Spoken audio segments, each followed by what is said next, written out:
The Ogaden in the Horn of Africa, a place so little regarded by Europeans it scarcely earns a footnote in the history of their empires. When war broke out in the Ogaden, bemusement followed in Europe.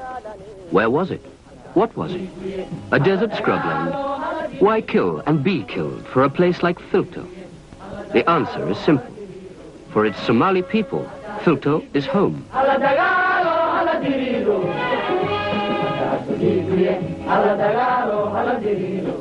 Filto lies in the heart of the Sidamo district. Not desert, but rich grazing land for the camels, cattle and other livestock fundamental to the traditional Somali way of life. Yet, though Somali peopled throughout, it has until recently been ruled by a foreign power, Ethiopia.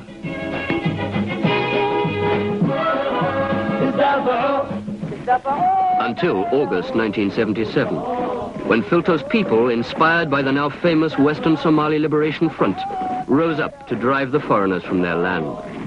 In their defeat, the occupation army left little behind them but ruins.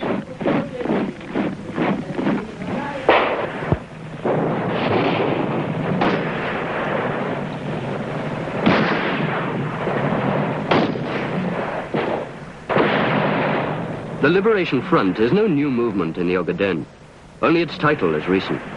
Its fighters and men like them have been resisting foreign domination ever since Ethiopia moved in to colonize the former British protectorate.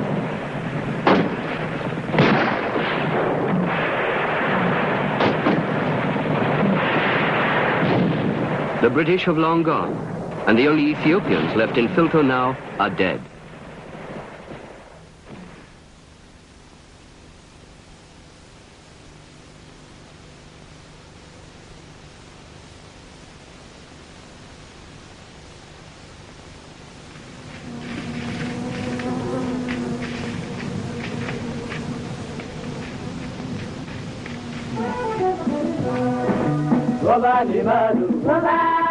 The Ethiopian presence in much of the Ogaden started in the 1890s, when Emperor Menelik aligned with Britain, Italy and France to carve the Horn of Africa into colonies and protectorates. Menelik's policy was expansion, and his successor's rule in the Ogaden repressive and harsh.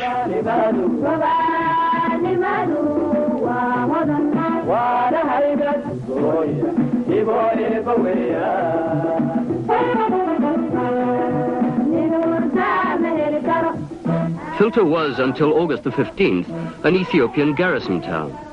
Strategically located in the highlands, it acted as a military watchdog over activities in the larger community of Negele, 150 kilometers away. Its 1,300 Somali inhabitants were maintained in calculated underdevelopment, dependent for all urgent amenities on distant Negele. Now, free of restraint, they can at last taste self-reliance and develop the land that is rightly theirs.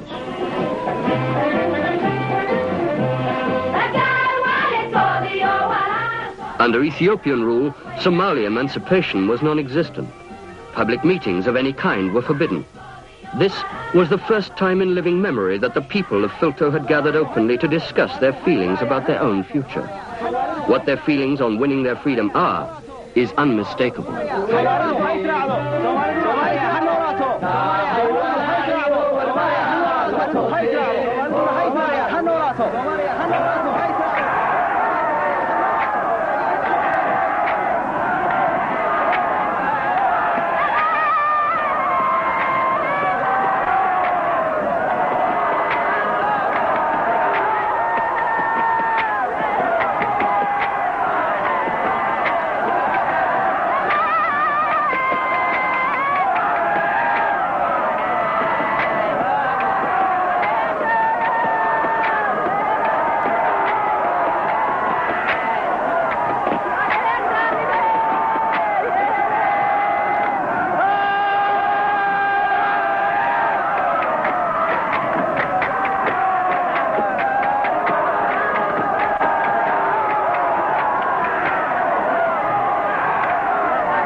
Ogaden, an Ethiopian airbase. Across bridges like this, Ethiopian armor could move swiftly to subdue the surrounding countryside.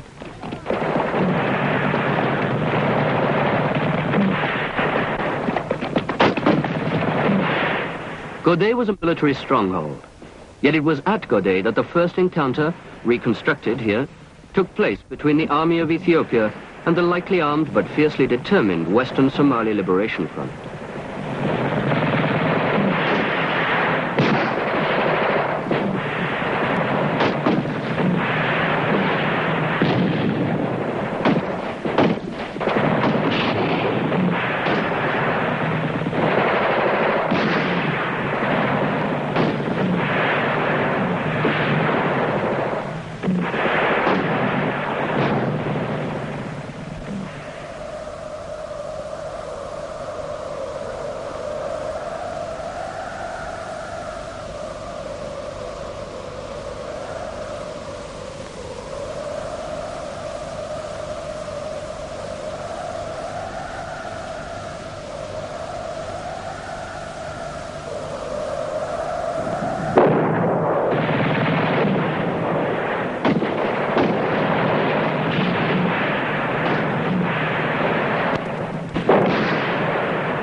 The Somali attack was a complete surprise. Defeated and demoralized, with no stomach to defend a land that wasn't theirs, Ethiopian troops surrendered by the score.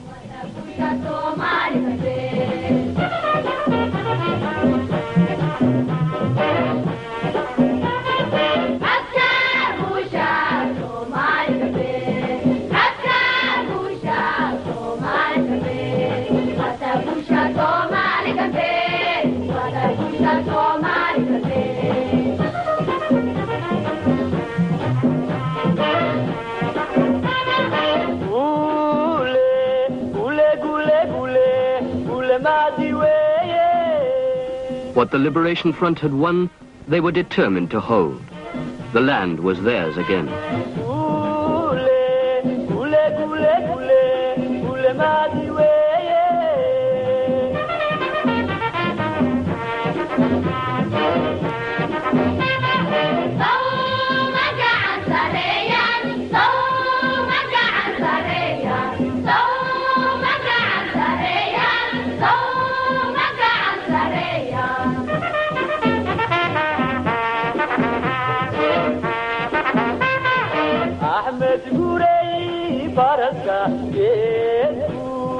Straddling the fertile Shebele River, Ogaden looks prosperous with its fine stone rest houses and Christian churches. But no Muslim Somali was offered one of these. Only the elite of the ruler's airbase.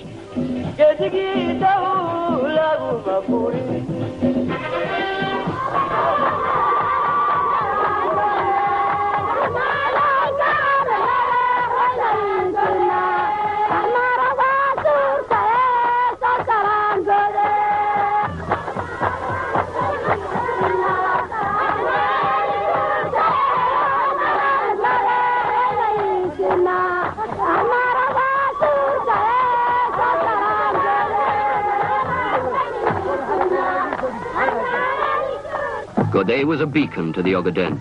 Once lit, it was not to be stamped out. Least of all in the children, to whom freedom gave the promise of growth without fear in a world now based on equality.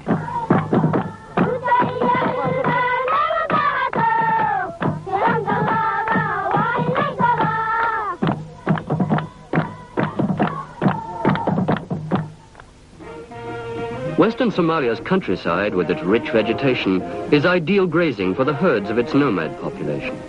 But these proud people were held in contempt by their rulers, who raided them at will and gave nothing to soften the harshness of their lives.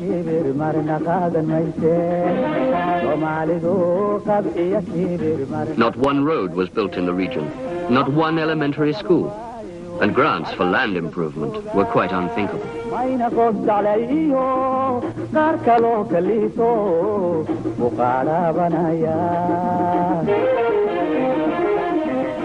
Kalafo, another liberated township. Given minimal aid, this town could prosper.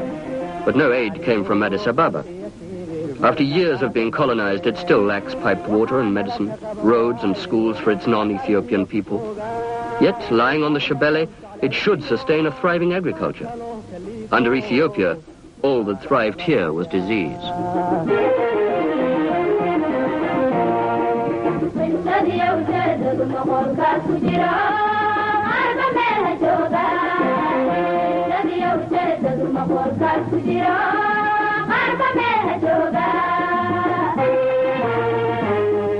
The colonists have gone now. Their prisons, stone villas and churches all lie empty. From the bush to which they were so long consigned, the Somalis have come back into their own.